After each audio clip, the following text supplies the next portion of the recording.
Buenos días, presidenta, funcionarios, servidoras públicas. Buenos días a todas y todos. Sósimo Camacho, de Luces del Siglo y el noticiero Luces Mañaneras.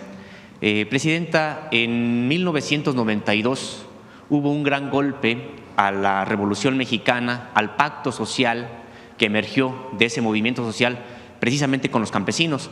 Me refiero a la reforma al artículo 27 de la Constitución que hizo posible la disolución de ejidos y la privatización de propiedad social de la tierra. En realidad los campesinos, indígenas y mestizos resistieron a los cantos de las sirenas, a la venta de las tierras. Sin embargo, sí empezó a ocurrir posteriormente una estrategia implementada por funcionarios entonces del propio Registro Agrario Nacional para que regresaran los terratenientes a este país. En Diario Red tuvimos la oportunidad de publicar ya hace algunas semanas que hay 411 políticos prácticamente de todos los partidos, porque muchos de ellos, incluso en un origen siendo priistas y panistas, al cuarto para las 12 también se pasaron ya algunos de ellos a Morena, sobre todo en el sureste mexicano. Y en ese sentido hay, presidenta, personas que acaparan en una sola persona más de 1,000 hectáreas y hasta 4,500 hectáreas. Estamos hablando de terrenos que suman más que muchos ejidos, muchas comunidades. Usted precisamente como jefa de gobierno de la Ciudad de México sabe que el ejido más grande de lo que es la Ciudad de México en la parte rural es San Nicolás Totolapan, con alrededor de 2,500 hectáreas. No es Topilejo con 10,000 hectáreas. Esa es la comunidad agraria más grande, es lo que iba a comentar. Ah, pero ejido, de acuerdo. Así es, unas son comunidades agrarias, otros ejidos. Y en efecto son 8,000 hectáreas de San Miguel Topilejo y que decíamos pues prácticamente es el 50% de lo que una persona puede acumular. Para poderse haber hecho de estas tierras solamente pudieron hacerlo violando la ley, porque hay muchos candados que implicarían pues que no pudieran hacerse de esta cantidad de terreno. Estos personajes, y le voy a poner el caso de Antonino Almazán Arteaga, exfuncionario del gobierno de Ernesto Zedillo y de Vicente Fox, que este personaje tiene tierras en 16 núcleos agrarios de 4 estados de la República. ¿Cómo pudo este personaje hacerse pasar como posesionario o avecindado o incluso ejidatario de tal cantidad de núcleos agrarios? Solamente, y lo dice una investigación del Registro Agrario Nacional, que demoró 5 años en hacerlo, mediante la falsificación de documentos, la alteración de los propios archivos agrarios y la compra de voluntades en asambleas ejidales. No es el único caso, le decía, son varias personas, 411 políticos y empresarios, y en Luces del Siglo publicamos hace algunos días al detalle el caso del sureste. Es donde está prácticamente lo más grotesco, lo más indignante, por la manera en que se fue acaparando de tierra de carácter social. Y hay hoy muchos de estos ejidos despojados que pasan por el trazo del Tren Maya. Estos ejidos, estas tierras despojadas alcanzan valores entonces, debido a la especulación, por decenas de miles de millones, y eso lo establece la propia investigación del Registro Agrario Nacional. Preguntarle, presidenta, ¿qué se puede hacer pues para generar justicia para los propios ejidos y para estos personajes que hoy son los nuevos terratenientes en este país? Pues qué bueno que lo denuncias. Vamos a decirle a Edna Vega, la secretaria de Sedatu, que lo revise y lo presentamos aquí, el resultado de la investigación. Presidenta, ¿y no considera usted en algún momento, así como ha venido recuperando el espíritu de la Constitución en distintos temas, también reformar el artículo 27 constitucional, pues para evitar esta disolución tan fácil de los propios ejidos y de la propiedad social? Sí, hay que revisarlo, no es tan sencillo. Lo que sí es el acaparamiento. Entonces vamos a hacer una revisión general y con gusto lo presentamos aquí y vemos si hay delitos, pues que se presenten las denuncias. Presidenta, y en otro tema, durante el periodo neoliberal, prácticamente la política exterior de este país se redujo a mantener, entre comillas, buenas relaciones con Estados Unidos, pero que eso se tradujo muchas veces en subordinar la agenda de México a los intereses de Estados Unidos. Hay varios casos, pero probablemente Los más indignantes ocurrieron durante los sexenios panistas, tanto de Vicente Fox como Felipe Calderón, porque habría que recordar cómo incluso en el sexenio de Vicente Fox hasta se le pidió a un jefe de Estado que comiera y se fuera por instrucciones del entonces presidente de Estados Unidos. Y la abyección probablemente mayor fue durante el sexenio de Felipe Calderón, cuando dejó ingresar a agentes de 11 instancias estadounidenses, no solamente la CIA, la DEA, sino incluso el Servicio Secreto y otras de Estados Unidos, y generó programas o aceptó programas como Rápido y Furioso, que bueno, pues generaron además muchísima violencia en este país. Presidenta, en estas conversaciones intensas que se tienen con el gobierno de Estados Unidos, Donald Trump y algunos de sus funcionarios han insistido que sobre la mesa está cualquier cosa para combatir a los cárteles de la droga en México. Y usted se ha referido que México no solamente está defendiendo un tratado de libre comercio, sino la soberanía y también la dignidad del propio país. En ese sentido, preguntarle si ha habido algo en las negociaciones, en las conversaciones con Donald Trump, que su gobierno haya dicho no estamos dispuestos a aceptar esta parte. Siempre hemos defendido la soberanía y lo tiene muy claro el gobierno de los Estados Unidos. En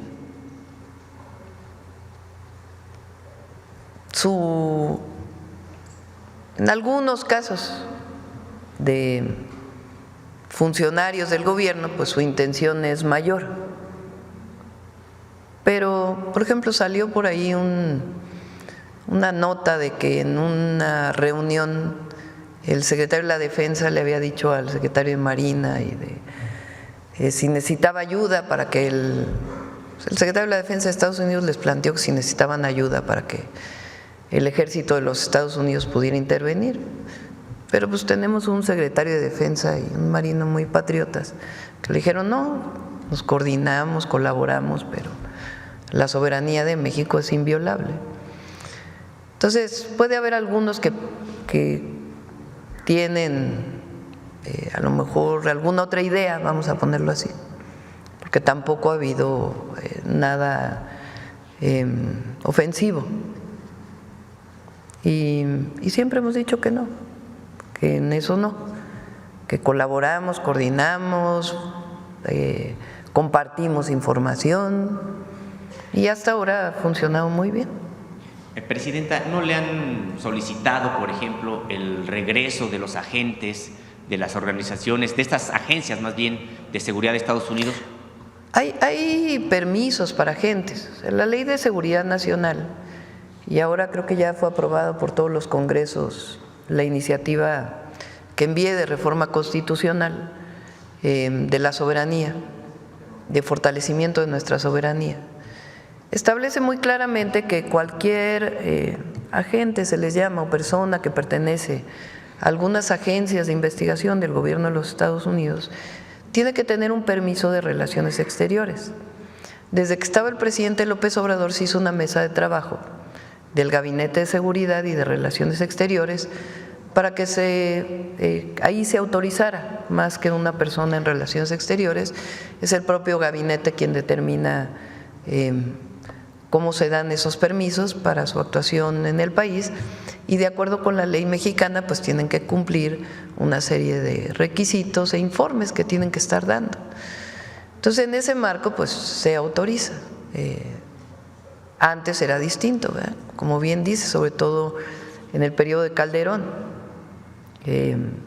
No sé si recuerdan, fue público cuando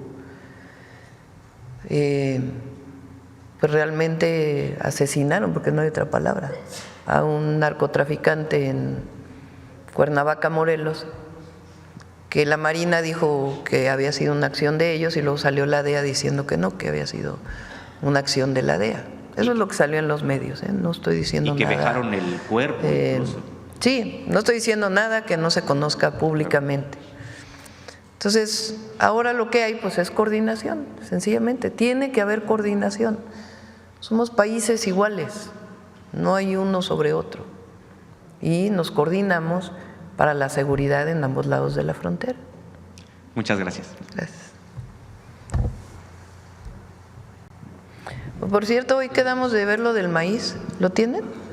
Para ahorita no, pero antes de que veamos Humanismo Mexicano para ponerlo. Y si tienen la firma por ahí, de una vez lo firmamos. Ajá. Presidenta, buenos días. Juan Bautista de Voces del Periodista. Como dice el refrán, una de cal por otras de arena. Presidenta, usted hoy es muy vista en todo el mundo por las acciones que está realizando, incluso la ponen ya como, al menos en lo que va del gobierno, va liderando las transmisiones en vivo en las plataformas. Ah, sí. Eso es ahí muy está el segundo lugar, por cierto. Bueno, eso es muy importante. ¿Cuál es la valoración que hace de esta encuesta a nivel mundial también? Es muy importante. No, es nacional. Es la streamer número uno. Bueno, la streamer número uno, claro. Sí, en México. Pero no todos tienen la cantidad de visitas que tiene usted. Sí. A ver. Pues la verdad, agradecer a quienes nos ven, nos escuchan en la Mañanera del Pueblo. Es un ejercicio que inicia con el presidente López Obrador y que le damos continuidad, cada quien a su estilo, obviamente. Pero es muy importante porque los medios de comunicación son medios, tanto los medios tradicionales, vamos a ponerle así, como los medios alternativos y muchos de ustedes que se dedican a informar al pueblo. Y aquí pues tenemos las dos cosas, ¿no? O las tres: medios alternativos, medios tradicionales y la comunicación directa, que nos oyen en vivo y a todo color, así decían en mis tiempos, en vivo y a todo color. Ahí está los más vistos streamers en México. Presidente, yo le quisiera hacer una pregunta muy particular sobre esto, porque el estilo es muy distinto, incluso la prestancia, la pedagogía en la que usted presenta la información, hoy incluso lo que está diciendo ese tema tan importante de que va a ser por tres partes para que no haya confusión y todo el mundo tenga la claridad.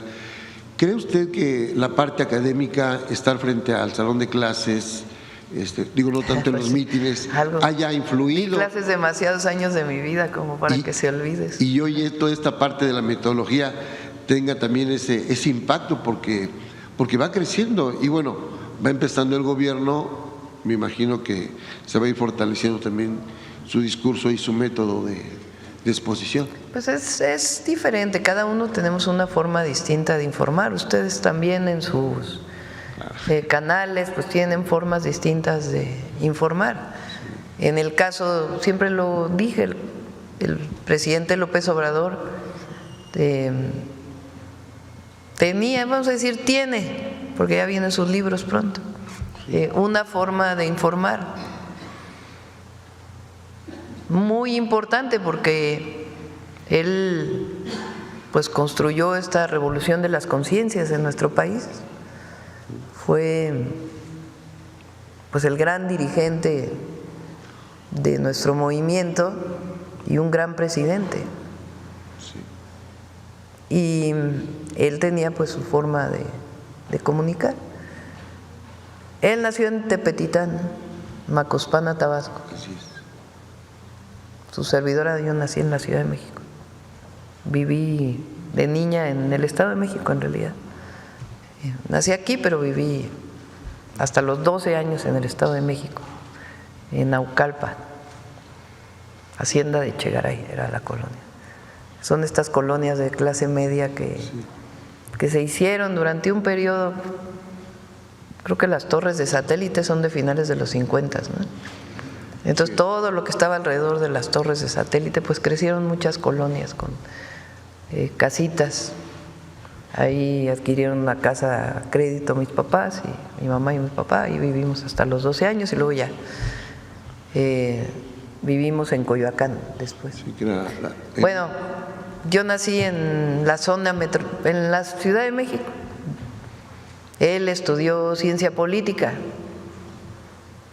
yo estudié física. pues ya de ahí evidentemente pues hay una historia distinta y después compartimos ideas, compartimos proyecto de nación, pero pues cada uno tiene una historia distinta y una forma de comunicar distinto también. Gracias, Presidenta. En el tema sensible, delicado, que nos lastima a toda la población, el tema de la desaparición, como lo he expuesto, va a estar en 3 partes. Yo no sé si me toque preguntar pues, mañana o pasado y de una vez la realizo. Usted dice, ¿para cuándo? ¿Cuándo se le va a dar respuesta? Pero creo que una parte importante en esta situación tan sensible, el público quiere conocer por qué no se actuó a tiempo, quién estuvo ahí, quiénes eran los actores políticos, sociales, y no de repente armar todo un escenario como si el país estuviera desgajando. Y entonces todo análisis pues tiene su análisis de coyuntura, sus actores principales, y en Voces del Periodista estamos revisando quién gobernó Teucitlán en estos últimos 6 años y quién fue el gobernador también. Entonces esa es una pregunta propia mía. Yo veo muy campante al exgobernador Enrique Alfaro allá en España, estudiando en una escuela para entrenadores, porque ahora quiere ser directivo del club de los Chivas, que yo no creo que la afición merezca un director técnico así, habría que revisarlo, pero sería de avanzar la investigación, ya lo dirá a lo mejor el fiscal, ¿se podría requerir de su presencia para mandarlo declarar aquí en México? Pues tiene que ver con las fiscalías. La Fiscalía General de la República tomó una decisión antes de la decisión de atraer el caso completamente, que es hacer una investigación. Eso es factible, la ley lo permite. El fiscal va a informar. En septiembre hubo un episodio ahí en donde la Guardia Nacional detuvo unas personas. Quien resguarda el predio y hace la investigación es la Fiscalía Estatal. Entonces, la Fiscalía General de la República está revisando qué pasó desde ese momento del resguardo de ese predio, qué investigaciones se hicieron, hasta dónde llegó esa investigación, por qué el predio no siguió resguardado. Entonces, todo eso lo está haciendo la Fiscalía General de la República y hay que esperar su investigación. También, ¿qué encontraron en el predio? Que también es muy importante. La verdad porque se ha dicho muchas cosas y tiene que haber evidencia científica, no es solamente lo que se diga. ¿Qué se encontró en el predio? Y también, ahí sí, quiénes eran los presidentes municipales, entonces, ahora, y si hay alguna responsabilidad de las autoridades. Esto hay que separarlo de un tema político o politiquero, de estar acusando antes de tener la información. Entonces, si algo tiene que ver en su momento el gobernador Alfaro, pues tendrá que presentarse. Si no tiene que ver, pues no tendrá que presentarse. Pero eso lo tiene que determinar la Fiscalía. Claro. En nuestro caso no vamos a cubrir a nadie, pero al gobierno le corresponde una parte, a las fiscalías otras, que tampoco va a cubrir a nadie, ni lo ha hecho el fiscal, y las fiscalías estatales. Pues eso tiene que haber deslinde de responsabilidades. Entonces, eso fue lo que le pedimos también al fiscal, que hiciera todo este proceso y también que informara qué fue lo que se encontró en el predio y también cuál es la condición alrededor de este lugar. No solamente este sitio, sino otros sitios cercanos en donde actúa la delincuencia organizada. Entonces, vamos a seguir dando información y el Gabinete de Seguridad va a seguir dando información. Pero al mismo tiempo tenemos que atender pues el problema de los desaparecidos, tanto a las familias como a la verdad en cada caso, hasta donde se pueda encontrar y seguir encontrando y que nunca se cierre ninguna carpeta y que se siga investigando. de la desaparición vinculada principalmente con los grupos delincuenciales y la prevención también. Sí. ¿Cómo hacemos para que, imagínense ustedes una persona, todavía en algunos códigos está así, por ejemplo en la Ciudad de México nosotros lo cambiamos de inmediato cuando llegamos a la ciudad, para que si una persona se reporta desaparecida, de inmediato se despliegue todas las fuerzas policiales, de la Fiscalía, incluso otras instituciones, por ejemplo, en todo el territorio está la Secretaría de Bienestar. Si se dice, bueno, hay una persona que no está localizada, pues entre todas las instituciones se busca en las primeras horas. Antes se decía pues hasta las 72 horas, porque a lo mejor va a regresar, no, pero esas 72 horas son clave. Y es muy importante también que las personas denuncien en las fiscalías. Entonces, todo eso los vamos a modificar en la ley y atender a los familiares y atender también pues el propio delito.